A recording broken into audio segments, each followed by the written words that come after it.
Hi viewers, welcome to our channel. ప్రస్తుతం మనతో పాటు దాము బాలాజీ గారు సీనియర్ జర్నలిస్ట్ ఉన్నారు. వారితో ఒకసారి మాట్లాడదాం. నమస్కారం సార్. నమస్తే. సార్, చంద్రబాబు నాయుడు గారు మోదీ గారికి షాక్ ఇచ్చారు అని చెప్తున్నారు సార్. అంటే నిన్న ఇఫ్తార్ విందులో ముస్లింలందరికీ కూడా ఒక హామీ ఇచ్చారు. ఈ వక్ఫ్ బోర్డు ఏదైతే ఉందో దీన్ని నేను వ్యతిరేకిస్తున్నాను, దీన్ని నేను ఆపే ప్రయత్నం చేస్తానని చెప్పేసి ఆయన చెప్పినట్టుగా తెలుస్తుంది.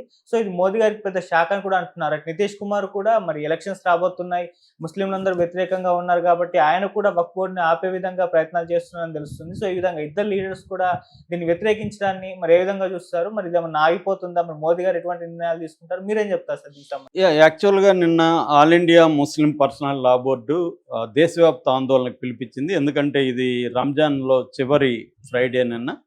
సో ఈ సందర్భంగా అందరూ బ్లాక్ డ్రెస్సులు ధరించి వెళ్ళాలి, నిరసనలు తెలియజేయాలనేది వాళ్ళు పిలిపించారు. అదేవిధంగా చంద్రబాబు ఇచ్చిన ఇఫ్తార్ విందుని బాయ్కాట్ చేశారు చాలా ముస్లిం సంఘాలు. ముఖ్యంగా ఇమ్రాతుల్ హరియా కానీ, జామియత్ ఉలామా ఈ హింద్ కానీ, ఆల్ ఇండియా ముస్లిం పర్సనల్ లా బోర్డు కానీ వీళ్ళందరూ కూడా చంద్రబాబు దీన్ని బహిష్కరించారు. అట్లాగే నితీష్ కుమార్ది కూడా బహిష్కరించారు. యాక్చువల్గా నేను దీని మీద ఒక వీడియో ఆల్రెడీ చేశాను. అయితే ఇప్పుడు ఎందుకు మనం ఈ వీడియో చూస్తున్నాం అంటే, చంద్రబాబు హామీ ఇచ్చాడు ముస్లిం లా బోర్డుకి. ఏమని అంటే, వక్ఫ్ బోర్డు అమెండ్మెంట్ బిల్లుని నేను వ్యతిరేకిస్తాను, అది పాస్ కానికుండా చూస్తాను అని ఆయన హామీ ఇచ్చాడనేది లా బోర్డు ప్రకటించింది, ముస్లిం లా బోర్డు. సో అందువల్ల నిన్న చాలామంది విందుకు హాజరయ్యారు. చంద్రబాబు విందుకి అనేక ముస్లింలు పెద్దలు హాజరయ్యారు. ఇది ఇప్పుడు నేషనల్ లెవెల్లో, ఇక్కడంతగా దీని మీద ఫోకస్ చేయట్లేదు, కానీ నేషనల్ లెవెల్లో ఎన్డీఏ కూటమిలో చీలికలు అని చెప్పి నేషనల్ లెవెల్లో ముఖ్యంగా హిందీ మీడియా విపరీతంగా నాయుడు బాబు అని చెప్పి వాళ్ళు టైటిల్ పెట్టి ఇదే చేస్తున్నారు. మోడీ నుంచి బయటికి రాబోతున్న నాయుడు బాబు అన్న టైటిల్స్ పెట్టి వాళ్ళు చేస్తున్నారు అనమాట. సో అసలు ఎందుకు చంద్రబాబు నిజంగానే వక్ఫ్ బోర్డు బిల్లుని వ్యతిరేకించబోతున్నాడా? ఇప్పుడు బీజేపీ ముందు ఒక ఇబ్బంది అయితే ఉంది ముస్లింలకు సంబంధించి. అది ఒక పక్కేమో ముస్లింల ఓట్లు కావాలి బీజేపీకి, రెండో పక్కేమో ముస్లింలని దూరం చేసుకుంటున్నట్టు, లేకపోతే హిందువుల ఓట్లు పోలరైజ్ కావు. బీజేపీ ముందు నుంచి కూడా ముస్లింలకు యాంటీగా ఉంటూ హిందూ ఓట్లని పోలరైజ్ చేసుకోవడం అనేది బీజేపీ టాక్టిక్స్. అందువల్లే బీజేపీకి చూస్తే మనకి 1980స్లో ముస్లింల ఓట్ల శాతం, ఇప్పుడు ఓట్ల శాతం డ్రాస్టిక్గా పడిపోయింది వాళ్ళకి. అందుకనే బీజేపీ ఏం చేస్తుందంటే, ప్రతిపక్షాలకు ముస్లింల ఓట్లు పోలరైజ్ కాకుండా మన ఎంఐఎం వాళ్ళని తీసుకొని వెళ్ళి ఓవైసీ బ్యాచ్ని నార్త్ ఇండియాలో పోటీ చేయించి ముస్లింల ఓట్లని కాంగ్రెస్కో లేకపోతే ఇండియా కూటమికో పడకుండా చీల్చడం ద్వారా తాము గెయిన్ అవ్వాలి అనేది ఒక ప్లాను. రెండో ప్లాను పస్మందా ముస్లింలని తమ వైపు తిప్పుకోవడానికి. పస్మందా ముస్లింలు అంటే ముస్లింల్లో ఉండే బ్యాక్వర్డ్ కమ్యూనిటీ. వాళ్ళు దాదాపు 80% పస్మందా ముస్లిమ్సే ఉంటారు ముస్లింల్లో. వాళ్ళని తమ వైపు తీసుకోవడానికి రాజ్నాథ్ సింగ్, పస్మందా ముస్లిం లీడర్లకి రాజ్నాథ్ సింగ్ చాలా క్లోజ్గా ఉంటారు. అందుకని దానికి రాజ్నాథ్ సింగ్ని ప్రయోగించారనమాట. సో ఒక పక్క పస్మందా ముస్లిం తమ వైపు తిప్పుకోవడానికి ట్రై చేయడం, రెండో వైపు ముస్లింల ఓట్లలో చీలికలు తీసుకొచ్చి ప్రతిపక్షాలకు పోలరైజ్డ్ ముస్లిం ఓటు పడకుండా చూసుకోవడానికి ఓవైసీని వాడుకోవడం అనేది ప్రధానంగా ఇప్పటివరకు స్ట్రాటజీగా వచ్చింది. దీనివల్ల హిందువుల ఓట్లు పోలరైజ్ అయ్యి వీళ్ళకి పడ్డాయి, ముస్లింల ఓట్లు పడకపోయినా కూడా చీలిపోవడం ద్వారా ప్రతిపక్షాలు గెయిన్ కాలేదు. ఇది ఇప్పుడు ఇబ్బందిగా మారింది. హిందువుల ఓట్లన్నీ కూడా మోడీకి పడ్డం మానేశాయి. ఎందుకంటే ఎంతసేపు నువ్వు మతాన్ని రెచ్చగొడతా ఉంటే రోజువారీ సమస్యలు ప్రజలకు ఉంటాయి కదా, కూడు గుడ్డ, ఉద్యోగం, లైవ్లీహుడ్, ఆరోగ్యం, ఈ ప్రధానమైన విషయాలు. రెండోది, ఇవాళ ఇండియాలో ఒక యాస్పిరేషనల్ జనరేషన్ అంటాం. యాస్పిరేషన్ అంటే ప్రతి ఒక్కరికి డ్రీమ్స్ ఉన్నాయి, ప్రతి ఒక్కరూ బెటర్ లైఫ్ కోరుకుంటున్నారు. సో దాన్ని అందించకుండా నువ్వు ఎంతసేపు ముస్లింలు మనకు శత్రువులు, వాళ్ళని నడిపేయండి, తొక్కేయండి, చంపేయండి అని మన మతం ఏదో ప్రమాదంలో ఉందని చెప్తే, మతం కూడిపెట్టదు, మతం గుడ్డ ఇవ్వదు, మతం ఉద్యోగం ఇవ్వదు, అవన్నీ ఇవ్వడానికి గవర్నమెంట్స్ హెల్ప్ చేయాలి. ఇది అంటే మానవుల జీవన ప్రమాణాన్ని పెంచాలి. పెంచకపోగా మోడీ ప్రభుత్వం వచ్చిన తర్వాత గ్యాప్ మరింత పెరిగింది. అదానీలో, అంబానీల దగ్గరికే హెల్త్ అంతా వెళ్ళిపోతుంది. 1% దగ్గర 40% హెల్త్ కేంద్రీకృతమైంది. అందుకనే India is rich country with poor people అంటారు. అంటే మొన్ననే ఒక సర్వేలో బయటపడింది 100 కోట్ల మంది ఇండియన్స్కి మినిమం కూడుగుడ్డ తర్వాత ఖర్చు పెట్టే డబ్బులు వాళ్ళ దగ్గర లేవు. అందుకనే ఈ మధ్య మొన్న మనకి స్టాక్ మార్కెట్ కుప్పకూలడానికి కూడా వన్ ఆఫ్ ద రీజన్స్ ఏంటంటే అర్బన్ కన్జంప్షన్ అనేది దారుణంగా ఎప్పుడు లేనంతగా పడిపోయిందనమాట.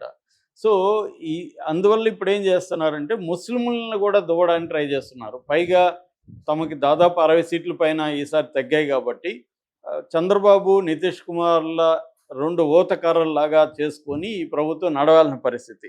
అంటే మోడీ ఒక రకంగా కంప్లీట్గా ఆయనకి కంట్రోల్ లేదు.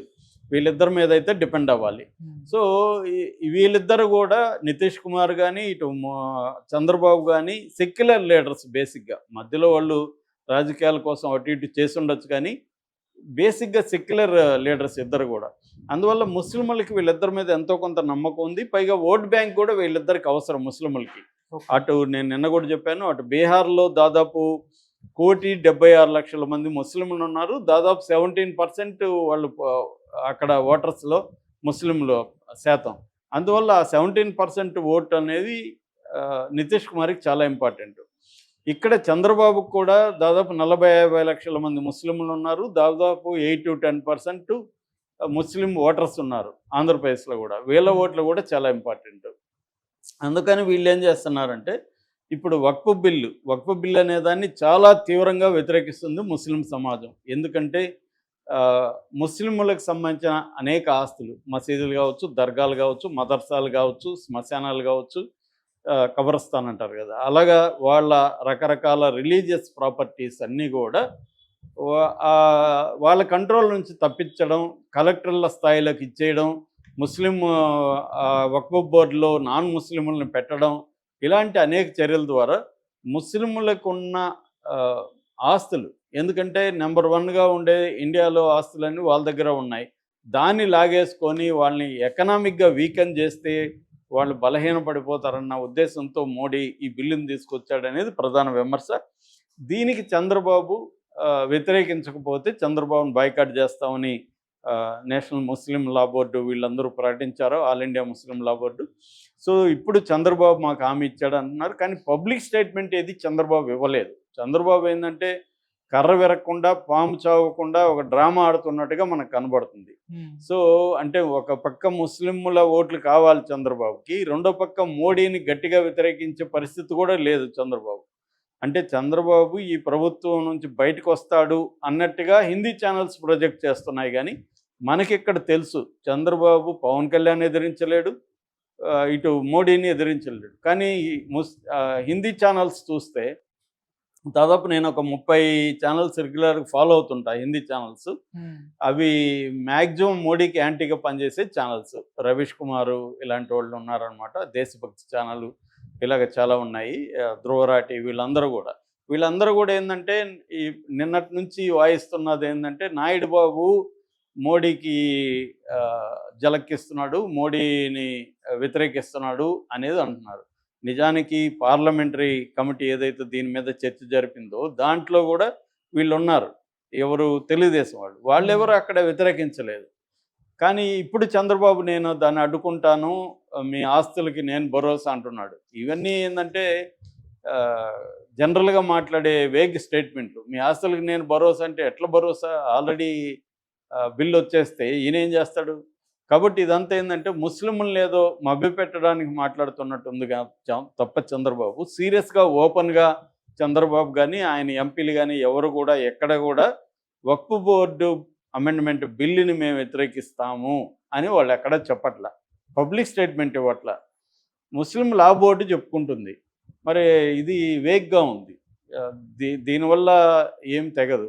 అంటే ఒకటి ఏంటంటే బీహార్ ఎన్నికల వరకు లాగుతారు ఇష్యూని తేల్చకుండా అనేది ఒక వాదన వినిపిస్తుంది. ఎందుకంటే బీహార్ ఎన్నికల్లో ముస్లింల ఓట్లు ఇంపార్టెంట్ కాబట్టి మోడీ అందుకనే బీహార్ ఎన్నికలు దృష్టిలో పెట్టుకొని 32 లక్షల మంది ముస్లిం కుటుంబాలకి తోఫా కిట్ అని ఒకటి కిట్ పెట్టి అందులో నిత్యావసర